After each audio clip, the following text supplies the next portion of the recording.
கோவையின் வளர்ச்சியை தடுக்கும் விதமாக கோவைக்கு வர வேண்டிய மெட்ரோ ரயில் திட்டத்தை வேண்டுமென்றே சரிவர தயார் செய்யாமல் மத்திய அரசை குறை கூறும் ஸ்டாலின் அரசை கண்டித்தும், திமுக ஆட்சியில் பெண்களுக்கு பாதுகாப்பில்லாத சூழல் உள்ளதை கண்டித்தும், பாஜக சார்பில் கோவைக்கு வந்திருக்கும் முதலமைச்சர் ஸ்டாலினை கண்டித்து கருப்பு கொடி போராட்டம் நடைபெற்றது. இந்த போராட்டத்தில் 100க்கும் மேற்பட்டோர் கலந்து கொண்ட நிலையில் அவர்களை போலீசார் கைது செய்தனர்.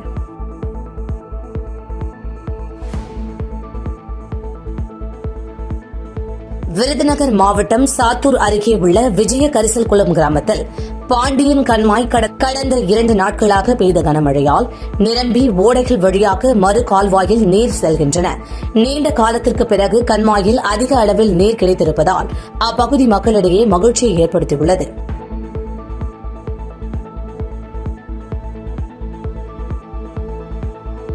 சென்னை தண்டையார்பேட்டை நேதாஜி நகர் பகுதியைச் சேர்ந்த நவீன்குமார் என்பவர் மணலி அருகே உடல் சோர்வு காரணமாக அங்கு நிறுத்தப்பட்டிருந்த ஆட்டோவில் தூங்கியுள்ளார். பின்னர் அவர் எழுந்து பார்த்தபோது அவர் கழுத்திலிருந்த தங்க சங்கிலி காணாமல் போனதால் காவல் நிலையத்தில் புகார் அளித்தார். புகாரின் பேரில் போலீசார் அங்குள்ள சிசிடிவி காட்சியை வைத்து 4 இளைஞர்களை கைது செய்து அவர்களிடமிருந்து 19 கிராம் எடையுள்ள தங்கச் சங்கிலி மற்றும் 2 செல்போன்களை பறிமுதல் செய்தனர்.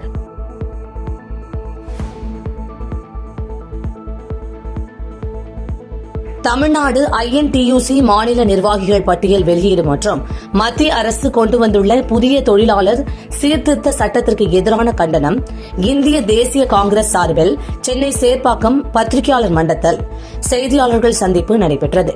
இதில் பேசிய தமிழ்நாடு INTUC தலைவர் ஜெகநாதன், மத்திய அரசு புதிதாக கொண்டு வந்துள்ள தொழிலாளர் சீர்திருத்த சட்டத்தால் தொழிலாளர்கள் வாழ்வாதாரம் பாதிக்கும் என்றும், தொழிலாளர்களுக்கு விரோதமான சீர்திருத்த சட்டத்தை எதிர்த்து கண்டன அறிக்கையை வெளியிடுவதாகவும் தெரிவித்தார்.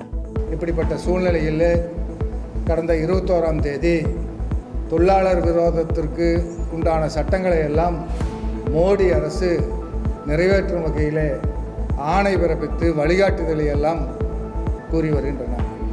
INTUC பேரியக்கமும் மற்ற இதர அனைத்து தொழிற்சங்கங்களும் வன்மையாக கண்டிக்கிறோம். தொழிலாளர்களுடைய உரிமைகளை நசுக்குகின்ற வகையில் கொண்டு வரப்படுகின்ற எந்த ஒரு சட்டத்தையும் INTUC மற்ற சகோதர தொழிற்சங்க இயக்கங்களும் தொடர்ந்து எதிர்த்து நின்று போராடும் என்பதில் நாங்கள் உறுதியாக இருக்கின்றோம். கள்ளக்குறிச்சி மாவட்டம் திருக்கோவிலூர் அருகே உள்ள அரியூர் கிராமத்தில் 20க்கும் மேற்பட்ட குடும்பத்தினர் வசித்து வந்த நிலையில் பல ஆண்டுகளாக பயன்படுத்தி வந்த பொதுப்பாதையை ஆக்கிரமித்து வருவதாக கூறப்படுகிறது. பின்னர் இதுகுறித்து தொடரப்பட்ட வழக்கில் ஆக்கிரமிப்பை அகற்ற உயர்நீதிமன்றம் உத்தரவிட்டும் இதுநாள் வரை எந்தவித நடவடிக்கையும் எடுக்கவில்லை என கூறி ஆட்சியர் அலுவலகம் முன்பு பெண்கள் கண்ணில் கருப்பு துணி கட்டி தர்ணா போராட்டத்தில் ஈடுபட்டனர்.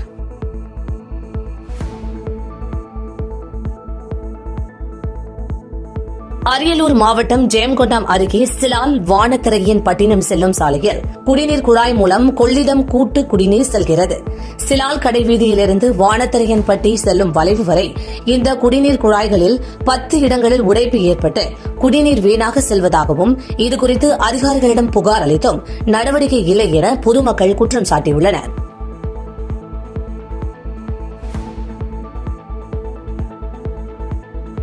நீலகிரி மாவட்டம் கோத்தகிரி அருகே குட்டியுடன் சாலையில் உலாவந்த 3 கரடிகள் ஊருக்குள் நுழைய முயன்ற நிலையில் ரோந்து பணியில் இருந்த காவல்துறையினர் கரடிகளை உள்ளே நுழைய விடாமல் விரட்டி அடித்தனர்.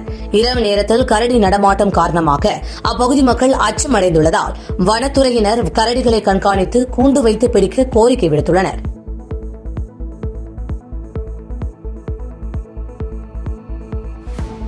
பெரம்பலூர் அருகே எசனை கிராமத்தில் உள்ள தனியார் கிரஷர்களுக்கு சென்று வரும் லாரிகள், எசனை அரசு மேல்நிலைப்பள்ளி, கிழக்கரை செல்லும் சாலைகள் குண்டும் குழியுமாக ஏற்பட்டுள்ளதால் சாலையை பயன்படுத்தாத நிலை ஏற்பட்டுள்ளது. இந்நிலையில் எசனை கிராம பொதுமக்கள் அவ்வழியாக சென்ற 3க்கும் மேற்பட்ட லாரிகளை சிறைப்பிடித்து மறியலில் ஈடுபட்டதால் பரபரப்பு ஏற்பட்டது.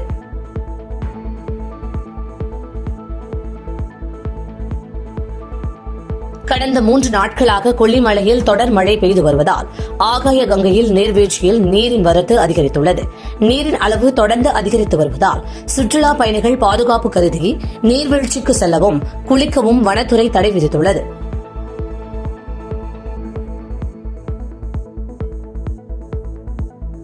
கரூரில் கடந்த செப்டம்பர் 27ஆம் தேதி நடைபெற்ற தாவேக கூட்ட நெரிசலில் 41 பேர் உயிரிழந்த சம்பவம் தொடர்பாக கரூர் சிபிஐ அலுவலகத்தில் 2வது நாளாக தாவேக நிர்வாகிகள் இன்று ஆஜராகினர்.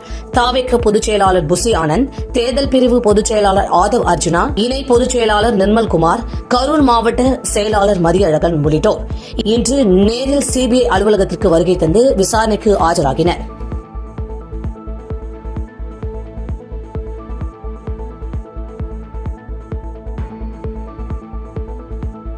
தமிழ்நாட்டில் 14வது ஜூனியர் ஆடவர் ஹாக்கி உலகக்கோப்பை போட்டிகள் வரும் 28ஆம் தேதி தொடங்கி அடுத்த மாதம் 10ஆம் தேதி வரை சென்னையிலும் மதுரையிலும் நடைபெறும் என தெரிவிக்கப்பட்டுள்ள நிலையில் திருவள்ளூர் மாவட்டம் பள்ளிக்கல்வித்துறை சார்பில் நடைபெற்ற ஹாக்கி உலகக்கோப்பை போட்டிகளுக்கான கோப்பையை காட்சிப்படுத்தும் நிகழ்ச்சியில் கலந்து கொண்ட பள்ளி மாணவ மாணவிகள் கோப்பையுடன் புகைப்படம் எடுத்துக் கொண்டனர்.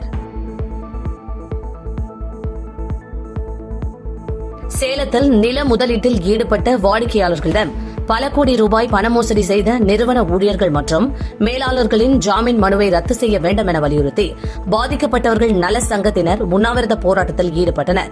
மேலும் இந்த போராட்டத்தில் பாதிக்கப்பட்டவர்களின் பணத்தை திரும்பப் பெற்றுத் தருதல், ஈரோட்டில் செயல்படும் SRM பில்டர்ஸ் நிறுவனத்தை தடை செய்தல் உள்ளிட்ட கோரிக்கைகளும் முன்னிறுத்தப்பட்டது. சேலம் மாவட்டம் ஓமலூரில் மேற்கு மாவட்ட காங்கிரஸ் கமிட்டி தலைவரை நியமிப்பது குறித்து மேலிட பார்வையாளர்கள் ஷோபா ஓஷா மற்றும் கட்சி நிர்வாகிகள் சந்திப்பு கூட்டம் நடைபெற்றது. இதனை அடுத்து செய்தியாளர்களை சந்தித்த ஷோபா ஓஷா, காங்கிரஸ் கட்சியின் மாவட்ட தலைவர் நேரடி கள ஆய்வு மூலம் நியமிக்கப்படுவதாலும் சாதி மத சமய வேறுபாடின்றி கட்சிக்கு உழைப்பவர்கள் பதவி பெறுவதாலும் கட்சி மேலும் வலுப்படும் என தெரிவித்தார். And in the coming days you will see that committees will be formed which in the long run will definitely help Congress in taking the ideology of the Congress, which is much needed for the country now. It has been always, India has always been a secular party and will always be a secular party. Come what may, come whichever party who would like to break this social fabric of the country, but the Congress party has strived in the past and will continue striving to keep this secular fabric intact. So definitely our leaders want a strong Congress, and a strong Congress means a strong India.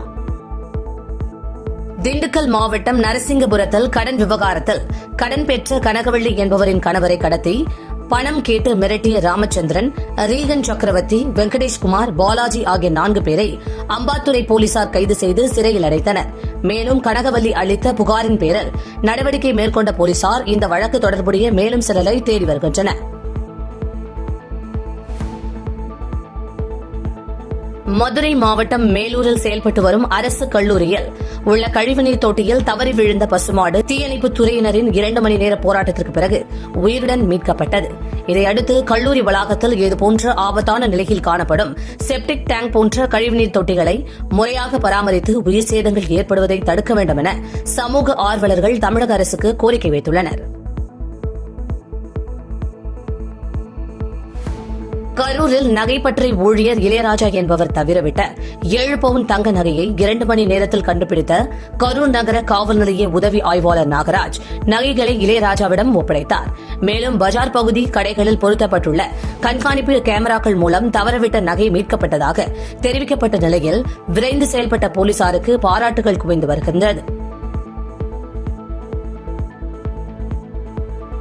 நெல்லை மாவட்டத்தில் வடகிழக்கு பருவமழையின் தீவிரம் காரணமாகவும் மேற்கு தொடர்ச்சி மலையின் பகுதியில் பெய்த தொடர் மழையின் காரணமாகவும் பிரதான அணைகளான மணிமுத்தாறு, பாபநாசம், சேர்வலாறு ஆகிய அணைகளுக்கு நீர்வரத்து அதிகரித்துள்ளது. மேலும் தொடர் மழையின் காரணமாக மணிமுத்தாறு அணையின் நீர்மட்டம் 106 அடியாக அதிகரித்த நிலையில் தாமிரபரணி ஆற்றிற்கு 4000 கன அடி நீர் திறந்துவிடப்படுகிறது. காஞ்சிபுரம் மாவட்ட ஆட்சியர் அலுவலகத்தில் தமிழ்நாடு மாநில ஊரக வாழ்வாதார இயக்கம் சார்பில் பாலின சமத்துவம் குறித்து நடைபெற்ற தேசிய அளவிலான விழிப்புணர்வு பேரணியை மாவட்ட ஆட்சியர் கலைசெல்வி துவங்கி வைத்தார். இந்த பேரணியில் கலந்து கொண்டவர்கள் பாலின சமத்துவம் குறித்த உறுதிமொழி ஏற்றுக்கொண்டு பதாகைகளை ஏந்தி பொதுமக்களுக்கு விழிப்புணர்வு ஏற்படுத்தினர்.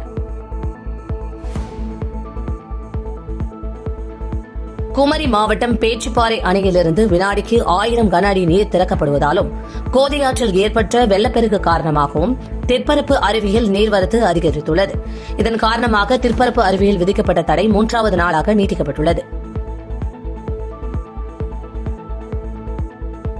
தேனி மாவட்டம் சிறப்பாறை மலை கிராமத்தில் பலத்த காற்றுடன் பெய்த கனமழை காரணமாக 6 ஏக்கரில் பயிரிடப்பட்டிருந்த கரும்பு பயிர்கள் சாய்ந்து சேதமடைந்துள்ளது. இதனால் சுமார் 6 லட்சம் ரூபாய் அளவிற்கு நஷ்டம் ஏற்பட்டுள்ளதாக வேதனை தெரிவித்த பாதிக்கப்பட்ட விவசாயி ரவி, சேதமடைந்த பயிர்களுக்கு உரிய இழப்பீடு வழங்க வேண்டும் என தமிழக அரசுக்கு கோரிக்கை வைத்துள்ளார். செய்திகளை உடனுக்குடன் தெரிந்து கொள்ள கீழ்கண்ட கேபிள் மற்றும் டிடிஎச் நெட்வொர்க்குகளில் எம்நாடு செய்தி தொலைக்காட்சியை காணுங்கள். பாதகம் செய்பவரை கண்டால் நாம் பயம் கொள்ளலாகாது பாப்பா. மோதி மிதித்து விடு பாப்பா, அவர் முகத்தில் உமிழ்ந்து விடு பாப்பா. அண்மை செய்திகளை உடனுக்குடன் தெரிந்து கொள்ள இணைந்திருங்கள் எம்நாடு தொலைக்காட்சியுடன்.